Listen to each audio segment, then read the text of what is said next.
Hey everybody, welcome back. My name is Deborah Peters and you are watching the Deborah Peters Show.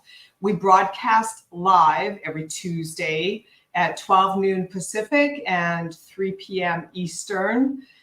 This is a great show for you to get information about how to make the changes in your life that you desire, especially if you're influenced by all the craziness that's going on in the world around you and you have a tendency to look outside of yourself for the answers.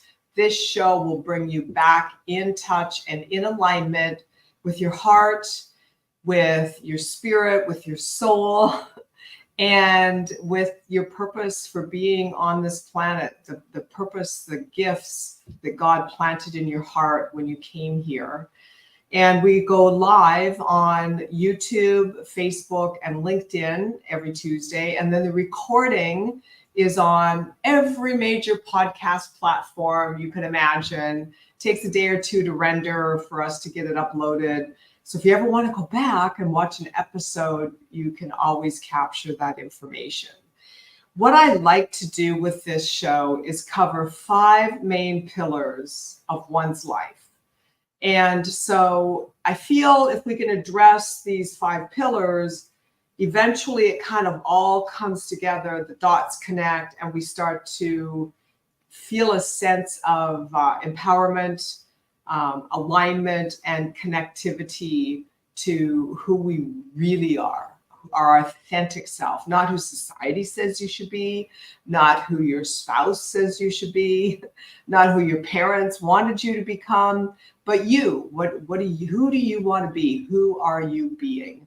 And the 5 areas that we connect to are health, wealth, relationships, self-expression, and of course, business, because that's where you go with your energy to create your lifestyle, to create your resources, to fund your shenanigans, and to contribute to society. So I always like to think that I have the most amazing guests in the world coming on my show. And frankly, I have probably one of the best podcast producers that's around.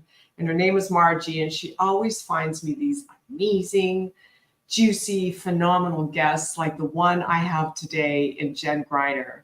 Jen is a counselor. She's a licensed therapist, and she's an art counselor. She's coming to us from the state of Maine, which is really kind of cool. We were just talking about how it's summertime there still, which is bizarre. But what I got from just chatting with Jen about today's show is really using energy and the awareness of your energy in your relationships. And, you know, as I've said to you a million times over, the only relationship we have really truly is the one that we have with ourselves.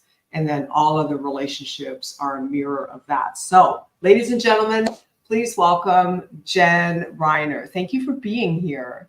Thanks for having me, Deborah. I'm so excited to chat with you today. Yeah, this is good. You know, you and I speak the same language. So it's like, I think that this has been probably my biggest journey. You know, I had some really massive, I don't even know what to call them, like misalignments. Yeah. I was going to say conflict, but there was that too, for sure. But the misalignments I had from childhood with relationships just really threw my entire life sideways so many times that I became super passionate about trying to figure it out, you know, and learning everything I could about relationship dynamics. And that exploration brought me back every single time to the relationship that I have with me, which wasn't very good for a very long time. So I'm curious why you tackled this.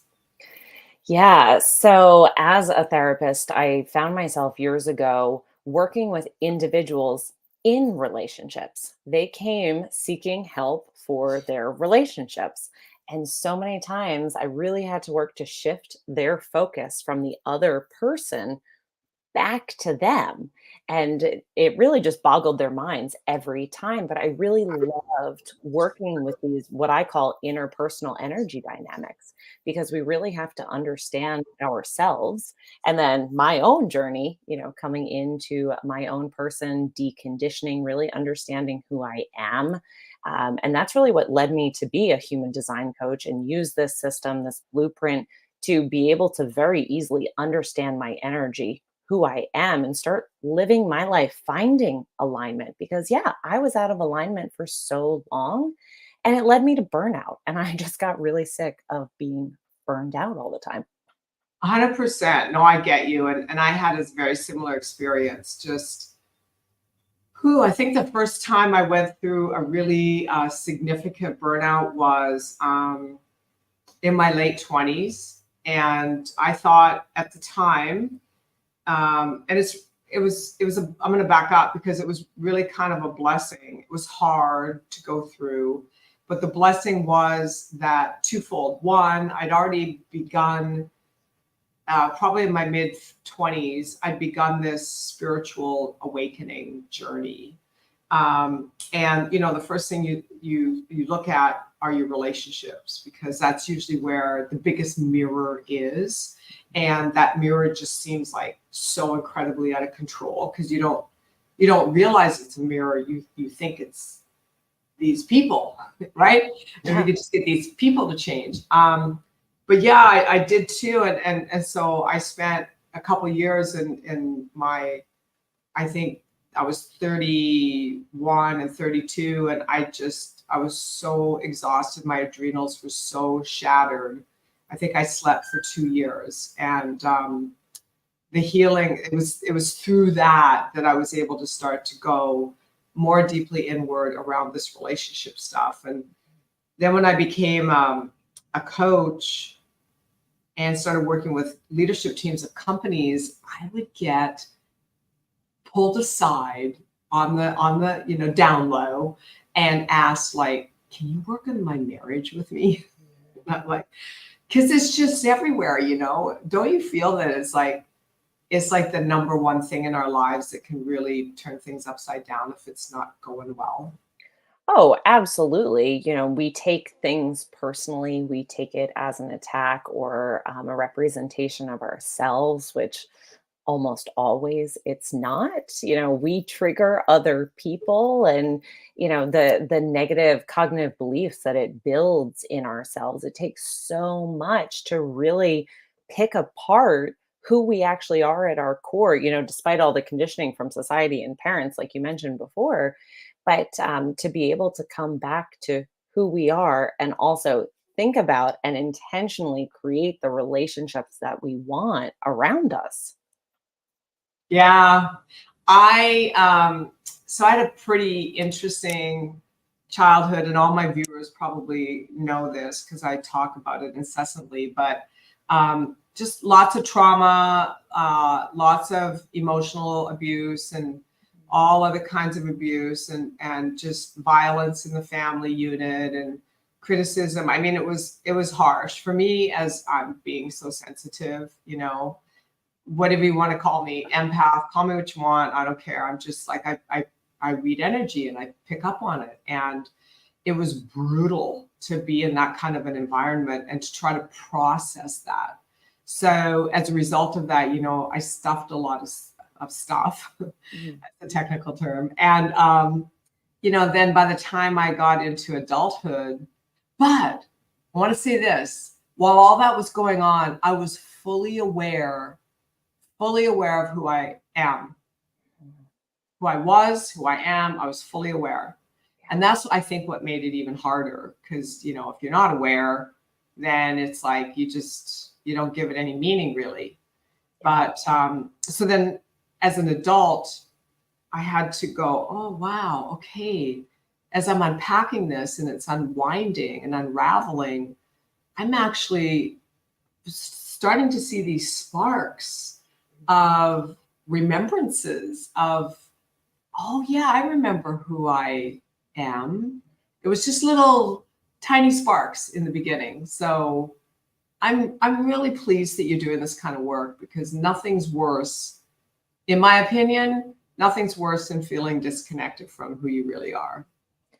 Absolutely. And my whole kind of belief and mission behind the reasons why I do what I do is I truly believe that helping the individual will help the collective.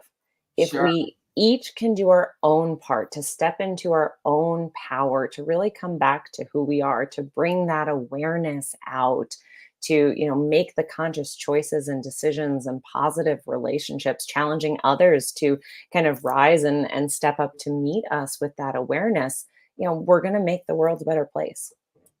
Yeah, I mean, we're all collectively we're all individually the collective, Right. right? There's no separation. So Right. this is fascinating because right now we're in this colossal shift in consciousness Mhm. that became super obvious during 2020. I know for sure it was percolating and clicking long before that, but I think to the masses that were typically, up in the morning, kids out the door, off to work, grind it out all day, come home, make dinner, soccer, like whatever the going through the human motions of their lives looked like. They weren't necessarily dialed in or even considering to dial in because they were so distracted by all the stuff that had to be done on a constant basis, like that treadmill. Yeah. Autopilot with a lack of awareness of priorities. Yeah.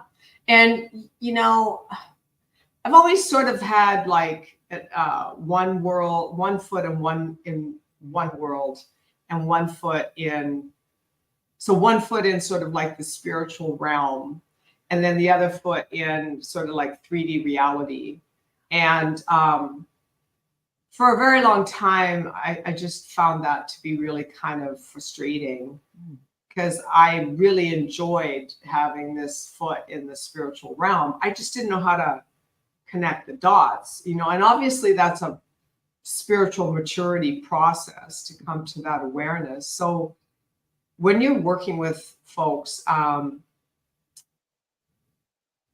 what is it that you notice that happens first for them to sort of like step out of that TikTok kind of mentality and to start to see there's a bigger picture to their lives?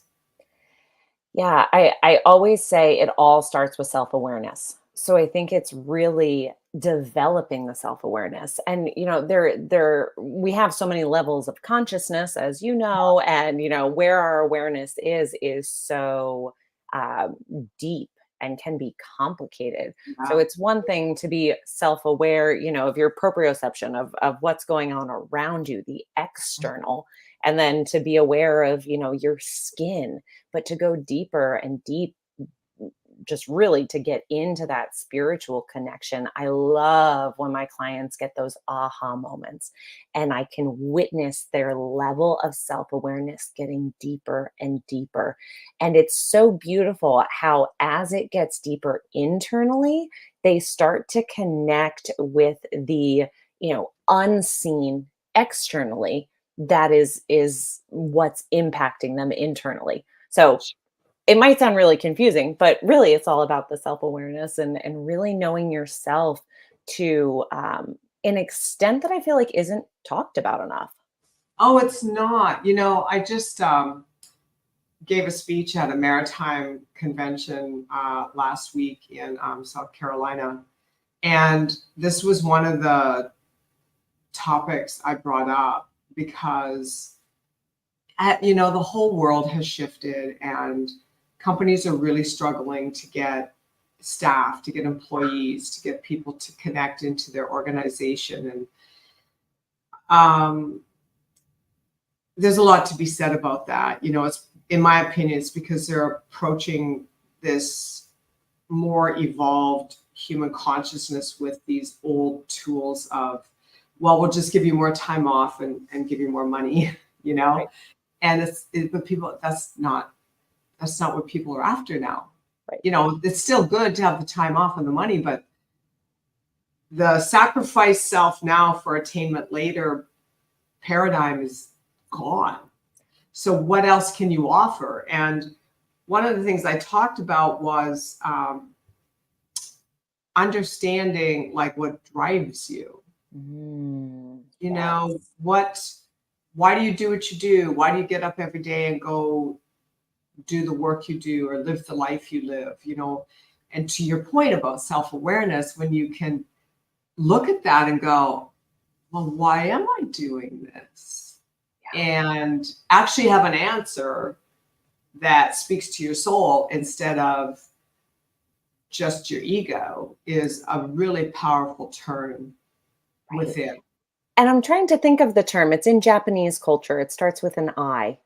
Do you know it? Oh, Yeah, it's igaki. No, something. But I'll find it and send it to you because yeah. that's the belief. And I was recently watching the show on Netflix about, how you live to be 100. He goes to the blue areas, and it's in an area of Japan where everybody's living so long, and it's because of the ikigaya. That's what it is. Okay. Ikigaya. And exactly what you described, having a purpose bigger than ourselves, something that gets us up every day, that fuels us, having that purpose.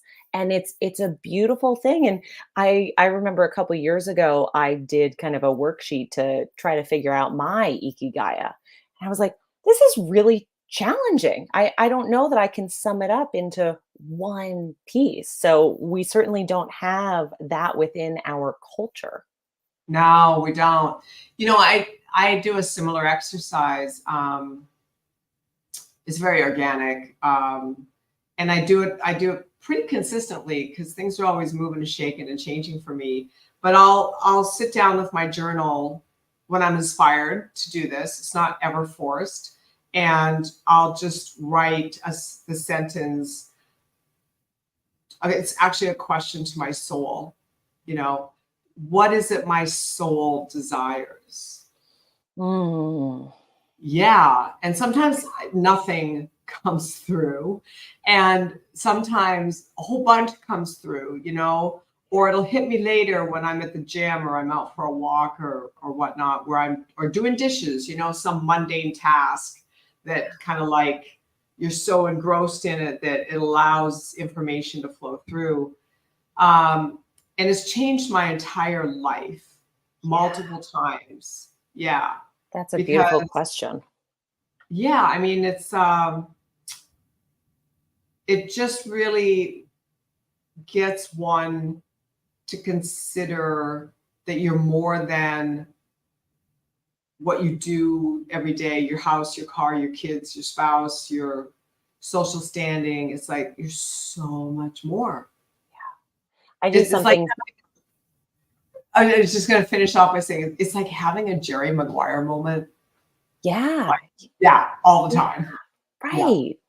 I do something similar when I do inner child work because it's not so much, soul level, but it's our own internal soul, and we all have different inner children. And I was doing my own energy work last week with someone, and we tapped into one of my inner child, and she encouraged me to ask a similar question, ask myself each day for 2 weeks, what does my inner child need? Yes. And it's a different way to look at things. So the other day, one day she just needed a hug. The other day, she wanted a petty. So did some self-care. Made myself a foot bath. I did my toes. And it's almost like this play aspect that gets to come out that fills us with 100%. lightness. It's always about play Hmm. because it's conditioned out of us, you know, as we grow up. It's not responsible as an adult to be playful, to have a big imagination. You know, we're supposed to fit into this, I don't know, whatever you want to call it, and subscribe to groupthink and be a team player. And it's like, what if you're a team leader? Right. What if, you know, what if you're an individual that has so much fire in you that it's not about conforming to anything. It's about being you. And that's where I find myself these days because I had such a great imagination as a kid. And now, if you're familiar with astrology, we're coming into eclipse season and it's a great big time to manifest and fold time. And I'm left with thinking, all right, what do I desire? What are my big dreams and goals? And it's almost like my brain shuts off. It's like, nope, you're conditioned to not think about this. Don't have an imagination. Don't dream big. And it's like, but I want to dream big and now's the time. So it's this dichotomy that I think a lot of us find ourselves stuck in, where we're coming back to ourselves. We want to do these things. We're, being called in whatever way to think, to be, to act a different way. Yet our conditioning really blocks us, and it's a hurdle that we have to get over to be able to then do it. Massive. And, most of society has been stuck there for a very long time. And to be the outlier, I've been the outlier all my life.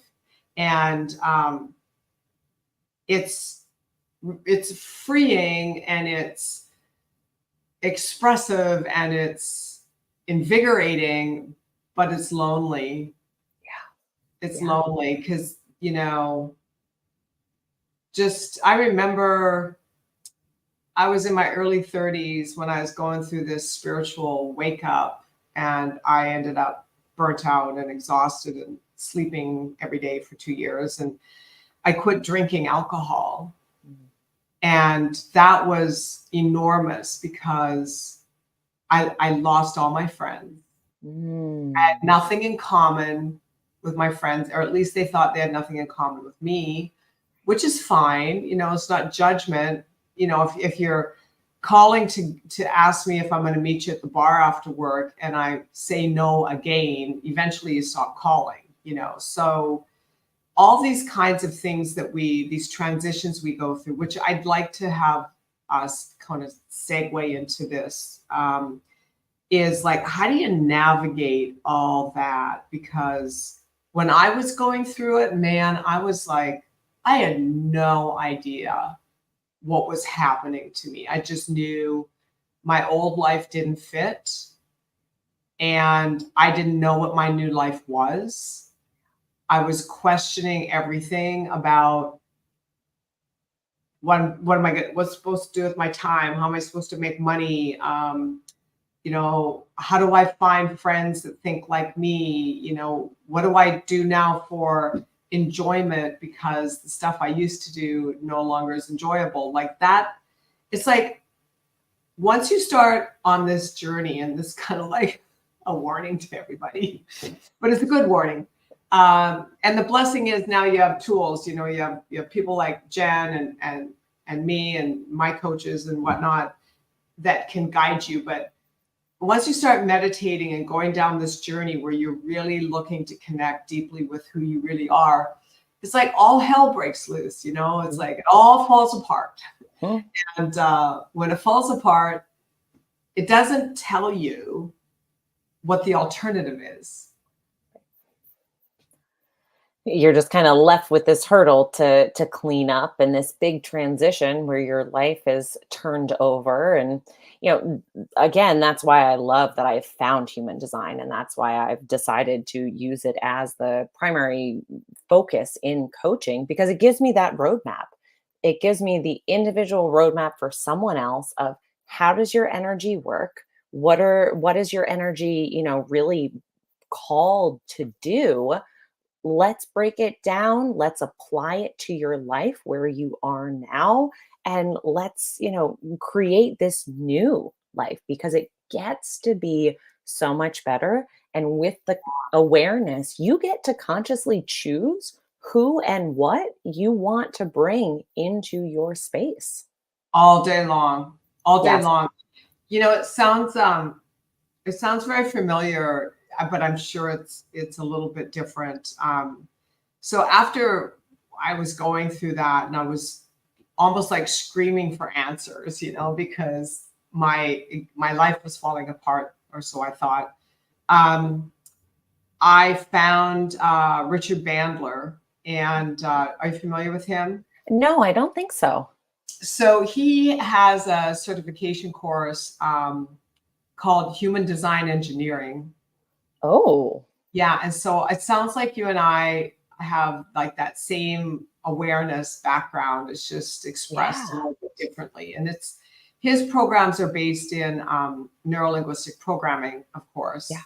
which I became a master trainer, and then he came out with this new human design engineering, and I'm like, I like the ring of that, re-engineering. Why not? Why not re-engineer your life and re-architect your life?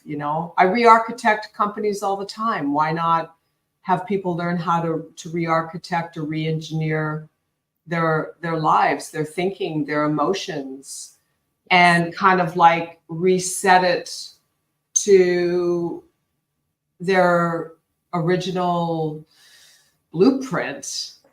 Right. Yeah, that's exactly it. I think we are completely on the Funny, same yeah. page with that, right? Yeah, so I help people all the time decondition. It's getting rid of what you're not, and when we have that blueprint to see what you actually are, it makes Yeah. it so much easier. It really took in mental health treatment. It took out the trial and error. We didn't have to take weeks to figure this out. We have this blueprint. We know how you're conditioned. We know how you're supposed to work and function with your energy mechanics. Let's try it. And really, like 100% of the time, it worked. And then their goal was achieved. Where were you when I was 25? And Not yet here. I'm like, On my way. darn. No, I think it's incredible. It's wonderful to watch the evolution of coaching, training, consciousness. It's just been, for me, I was like a pioneer ahead of my time. And, I would say I would try to have this conversation with people, and they just were like, who are you? Right. It was so out there, even really just before COVID, I found human design in 2020. And it was gaining popularity. So I was able to have more and more conversations. But when I was first, Googling these things, there was really nothing there. And to hear some of the people who have been using human design for like 10 years now, they really were the pioneers. I felt like a pioneer 4 years ago, but really, it takes a long time for the collective to catch on.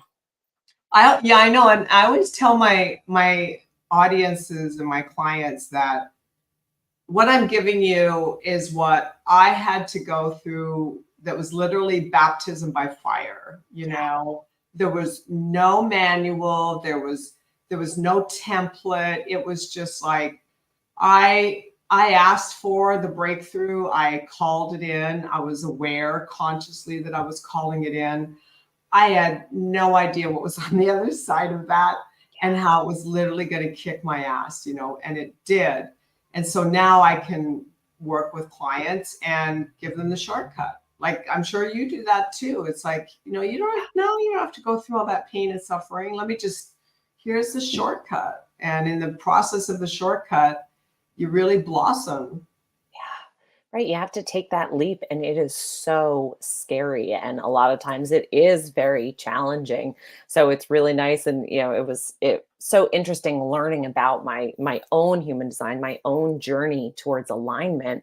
And there were so many clicks. Like, of course, I became a therapist. Of course, it takes me a while to learn these lessons, but of course, I'm a great problem solver. And no wonder why I can help my clients solve any problem, because most of the time I've been through it myself, and the other times I have all the tools and experience and the know-how to help them navigate it.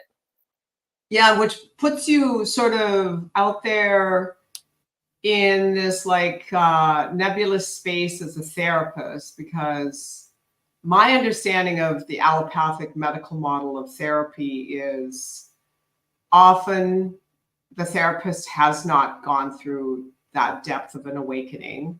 It's theoretical, it comes out of their textbooks, and it doesn't really fit with the allopathic medical model. How did you integrate this into your licensed therapy model? Well, in a way, that's what caused me to break away from therapy to really focus on coaching, because I found myself frustrated. I have all this learned experience, but I can't tell you about it. I'm your therapist, and I need to maintain autonomy, so that you're not sharing, you're not getting any personal information from me, and it Yeah. is so challenging. So that's why I love coaching, because I use all of my counseling experience. 10 years I've been a mental health counselor, so I bring that into coaching, but I'm actually able to bring myself into it, which certainly was a challenge, because therapists are scared of visibility, and we can't show ourselves. So that was a real challenge within my relationship with myself, Oh, knowing that I'm it's okay to be sure. seen. Yeah, Yeah. because it means you're being vulnerable. Yes. But I we need to be, to help our clients.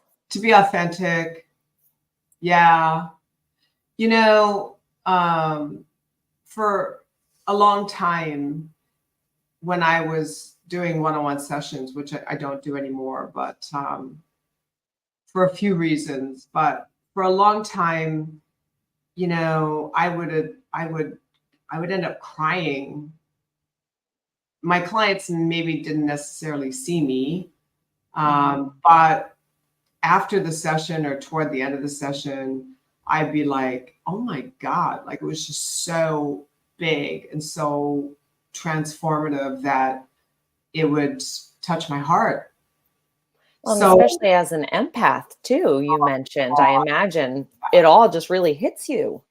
well, and that's why I quit doing one-on-ones. I mean, I figure I've paid my dues. I did 20 years of personal breakthrough sessions with clients that would be, like a 24, 25, 26 hour process over a couple days. And, you're just fried after, because Mm.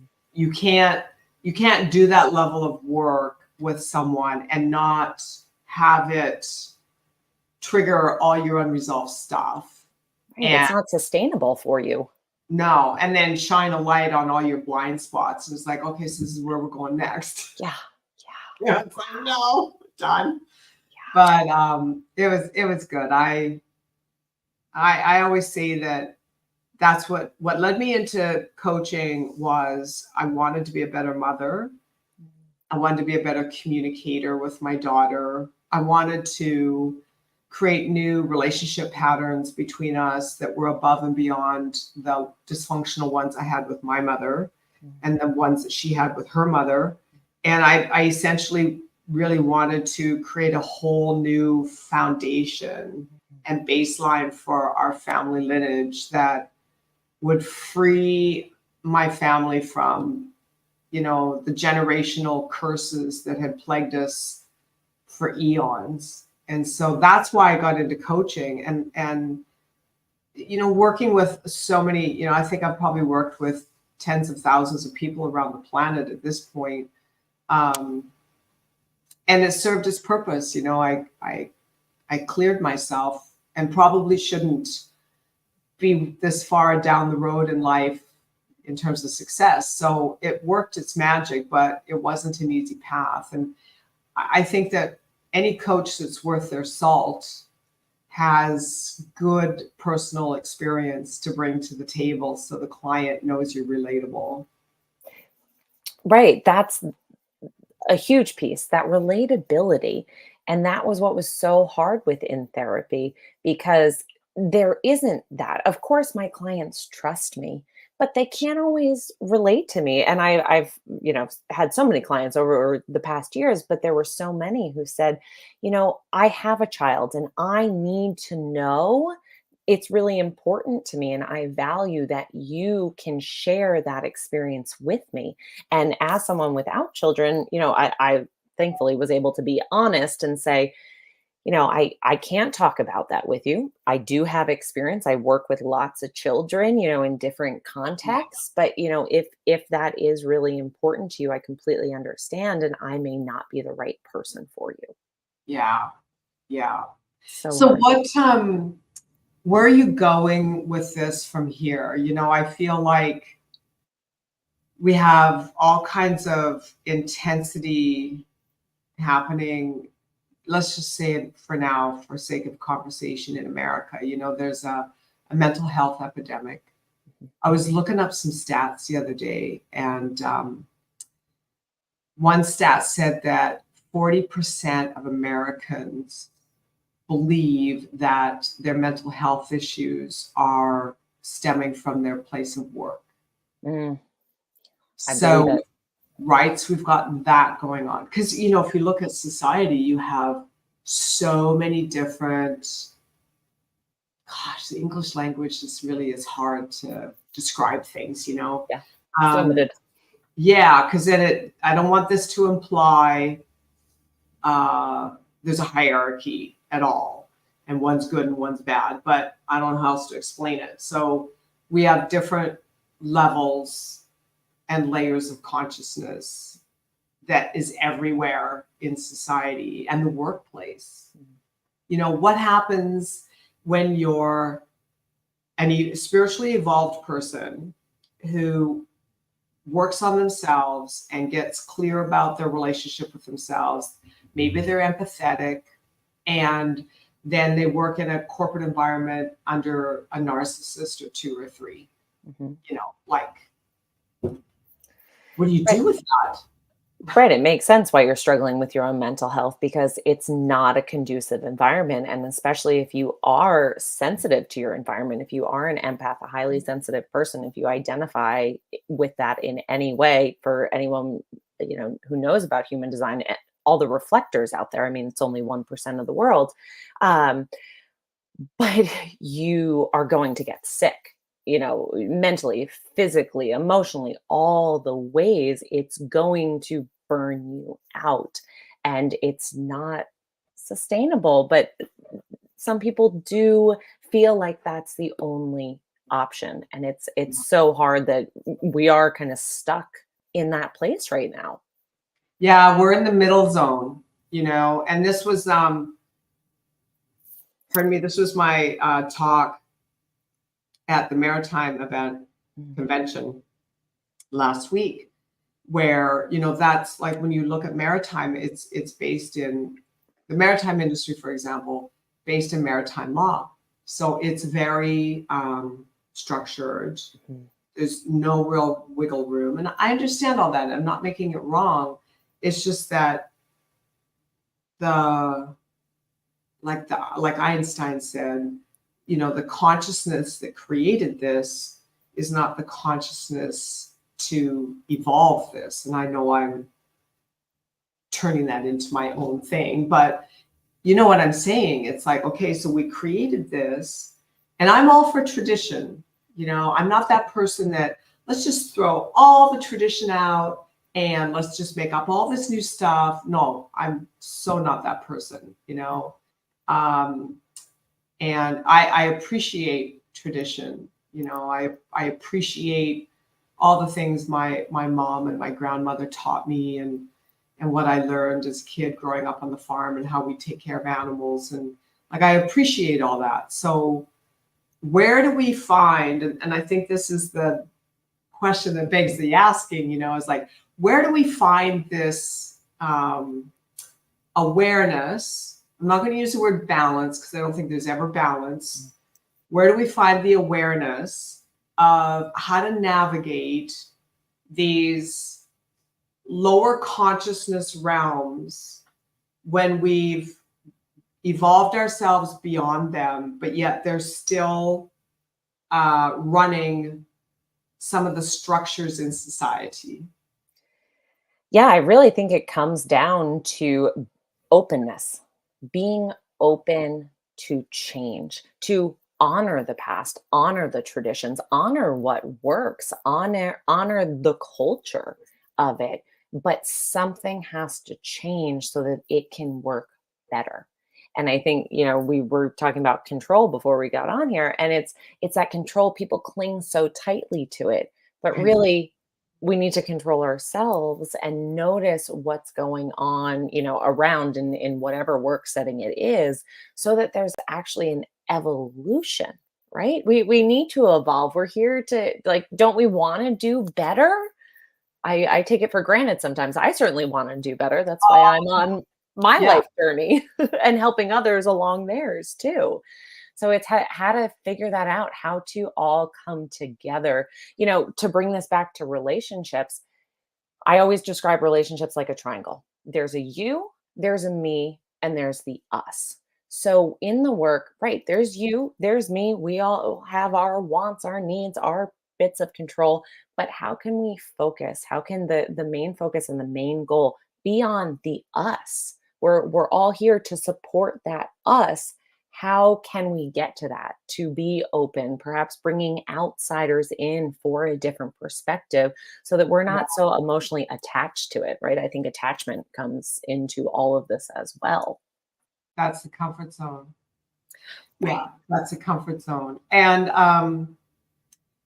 I think one way, maybe this will help. I think one way is to look in the mirror every day as you come and go from your home to wherever you're headed out to, shopping, work, friends, whatever. On your way out the door, look in the mirror and say, I created this. And so if you don't like it, you can create something else.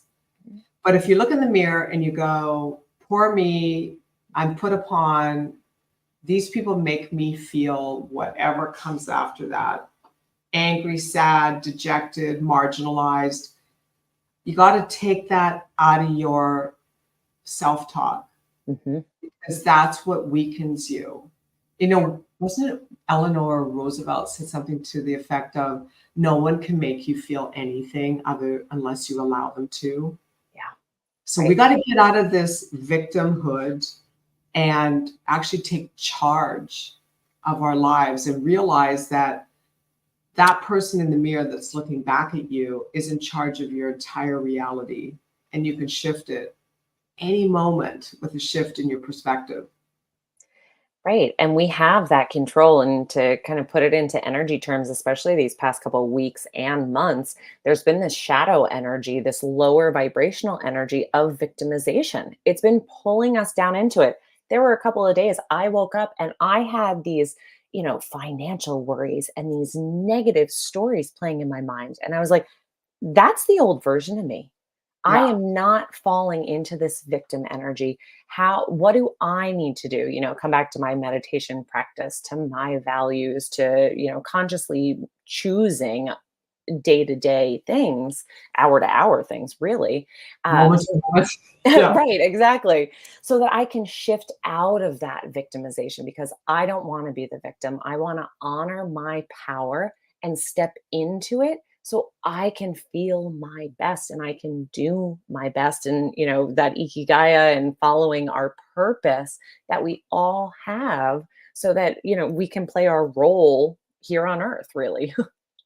Yeah. So what's cool about that for all of the viewers is being aware.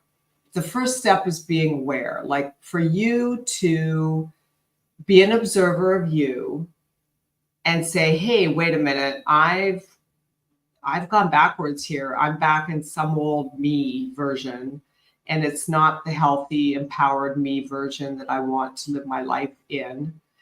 That's the first step. It's probably that creates as much change as actually doing specific energy work or repatterning work. It's just going, whoa, I just caught myself putting myself down, for example. Yeah. And then looking at that and going, wow, first of all, good job for noticing, right? And then secondly, okay, what tools do I already have, do I already possess, that I can pull on right now and reframe that? And see, I think that's why the mirror is such a powerful tool. Yeah. Yeah, there's a therapist up here that does trainings. His name is Terry Freilich, and I got this from him, so I certainly can't take any credit for it. But he uses it's not quite an acronym, but stop, breathe, reflect, choose. And I teach this to my clients all the time. And if you can really just stop, breathe, reflect, choose, you stop. You take a deep breath, an audible exhale to regulate your system, calm the nervous system as best you can. Reflect, think about what skills, what am I working on? Really go through what do I need to remember here? And then choose, make that conscious choice based on your reflection, based on your regulation, so that you're responding, not reacting, so that Yeah. you're making little changes that really add up to huge mountains.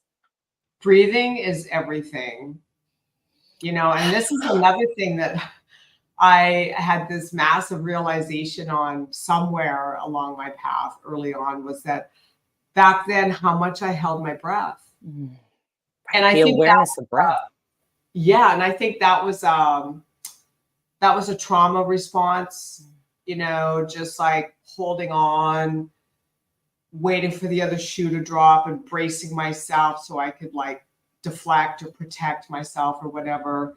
But it had to become like how I breathed. I didn't until I absolutely had to. So you can't regulate your nervous system if you're breathing shallow, or you're skipping breaths, and this is like the trauma of humanity. This is age old stuff, Mhm. the trauma of humanity, and it's all unwinding and rolling to the surface, and it's freaking some people out because they can't cope, because this is a big thing we're going through. This is an entire complete paradigm shift of all of humanity, And global. and we're Yeah. getting these upgrades, we're evolving, we're getting these upgrades, downloads, whatever words you want to use, and we don't know what to do with it. So it's almost like we need to relearn ourselves anyway, because some of the tools we've had aren't working. But I love using breath. I teach it to all of my clients, especially belly breaths, because it's the one thing that you have no matter where you are, what environment, what Yeah. situation. You might not have your fidget spinner, you might not have your worry stone or all the other, tactile coping skills that you might have, but you always have your breath. And it has helped me personally through so many situations to Yeah. just pause, take a deep belly breath, slowly let it out. I mean, I really learned that through my 20 years of yoga practice.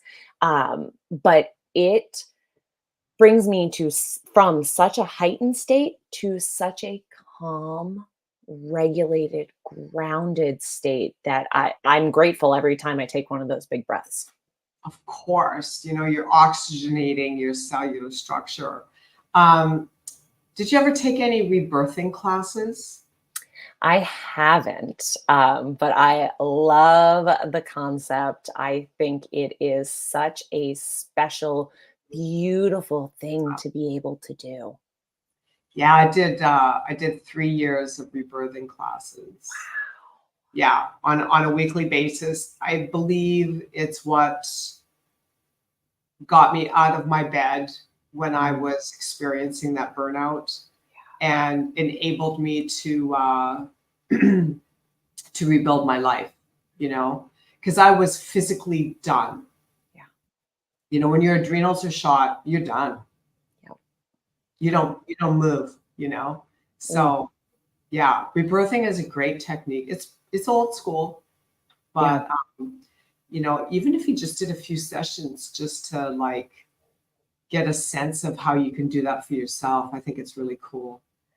Yeah, there are so many modalities out there now. I dipped my toe into breath work because I kept being called to it. And I was like, I don't know if this is really for me, but I love it. And I think everyone should try it. And I always, again, not that I really do it myself, but I always encourage people to do EFT tapping, You know, Yes. all Love you. these, right? It's an easy modality. You put on a YouTube video, you listen, you tap the corresponding meridians, and you're like a new human being. And I mean, NLP, there's so much to say about Oh my that God. too.